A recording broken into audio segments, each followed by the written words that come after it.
السلام عليكم يا شباب، اهلا بيكم معانا. النهارده هنعمل حلقه سريعه كده عن احنا ان شاء الله هنعمل ايه في شهر 12. عندنا حاجات كتير عايزين نعملها. اول حاجه هنبدا نتكلم عليها ان احنا هنعمل حلقه ان شاء الله عن الحيوانات، المزارع الحيوانات ازاي بنعمل لها المزارع بتاعتها، وازاي بنخليها تتكاثر، وازاي بنحارب بنموتها وكده.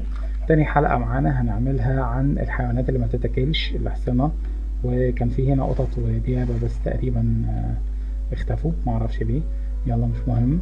وتالت حلقة هنعملها ان شاء الله عن الكائنات الحية المستفزة، عن الوحوش برضو اختفت مش عارف ليه. يلا هنا ان شاء الله هنعمل الوحوش بتاعتنا، الزومبي والسكيلتون والحاجات اللي بتحاربنا، هنتكلم عنها وهنشوف ازاي نحاربها وايه افضل طريقة نحارب بيها كل حاجة منهم. تمام. ده بالنسبة للسلسلة بتاعتنا، سلسلة معلومات عن ماينكرافت اللي احنا شغالين فيها، السلسلة اللي احنا بقالنا يمكن 7 حلقات او 8 حلقات شغالين فيها. عندنا كمان سلسلة جديدة هنعملها مع بعضينا. خلوني اروح لحد المكان اللي فيه السلسلة الجديدة واقول لكم، ولا ليه اهو ظهرت اهي. عندنا شوية اختراعات كده هنعملها بالريدستون. بصراحة وانا لسه بادئ اهو، عملت اختراعين بس ولسه هعمل بقية الاختراعات. اول اختراع يمكن اللي كلنا عارفينه، اختراع المدفع. تمام. تاني اختراع عندنا اختراع البوابة الخفية، ازاي تعمل بوابة في حيطة كده محدش يعرف هي فين. تمام. وان شاء الله هنعمل اختراعات تانية. انا مش همشي كده بالترتيب لحد ما اوصل.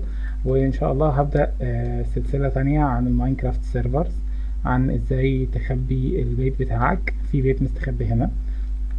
انت محدش عارف يجيبه. تمام. وهنا برضو في بيت مستخبي. وبكمل ان شاء الله بعمل حاجات جديدة. مثلا ممكن اعمل 3 أو 4 كمان، وبعدين نعمل حلقة خاصة، او يعني نعملهم في حلقات مستقلة بذاتهم عن ازاي تخبي البيت بتاعك. يعني ان شاء الله هنبدأ سلسلتين جداد مع بعض، سلسلة الريدستون وسلسلة اسمه ايه ده، ازاي تتعامل مع السيرفرز. واول حاجة فيها هتبقى ازاي تخبي البيت بتاعك.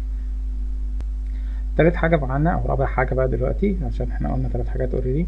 رابع حاجة هنكمل مع بعض السلسلة بتاعتنا. البيت بتاعنا تحت اهو، السلسلة الاولانية خالص اللي احنا كنا بادئينها بشرح ماينكرافت واحنا بنلعب. احنا من فوق اهو، من فوق البيكن بتاعنا ده البيت بتاعنا تحت اهو. ان شاء الله هنساوي المنطقة دي كلها، كل المنطقة دي هنسويها، وممكن نشيل شوية شجر من هنا عشان نوسع المكان.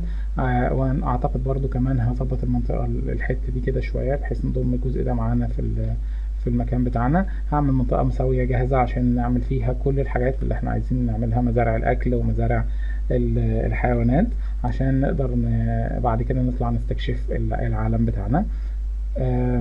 يعني هو أنا هحاول أشتغل وأوريكم التعديل اللي حصل، الحاجات اللي أنا سويتها دي من غير ما أبقى بسجل، لأن هتاخد وقت طويل جدا. وبعدين إن شاء الله نتكلم عنها. اهو يا شباب، احنا الحمد لله سوينا المنطقة كلها اهي. اخدنا نص الشجر تقريبا، واخدنا نص التلة دي قصيناها، وهنا ردمنا جزء هنا وجزء هنا، وهنا سوينا المكان اللي حوالين البحيرة ده، بحيث لو احنا عايزين نعمل اي انشطة بحرية هنعملها هنا، نعمل مينا مثلا، نتعلم الصيد. وما شاء الله الحيوانات المنتشرة دي كلها هنلمها ونعمل لها مزارع. يعني الشغل خد وقت طويل، بس المهم ان احنا تقريبا نعتبر جاهزين ان احنا نسجل الحلقات اللي عليها الدور. ان شاء الله استنونا في شهر 12 ان احنا نسجل الحلقات بتاعت ال4 سلاسل بتاعتنا. هنكمل مع بعض معلومات ماينكرافت، وهنكمل مع بعض السلسلة الأصلية بتاعتنا اللي احنا فيها دلوقتي. وإن شاء الله هنعمل سلسلتين جداد، واحدة عن ريدستون وواحدة عن السيرفرز، ازاي انت تتعامل مع الماينكرافت سيرفرز. و بس كده، حلوة النقطة. يلا، والسلام عليكم.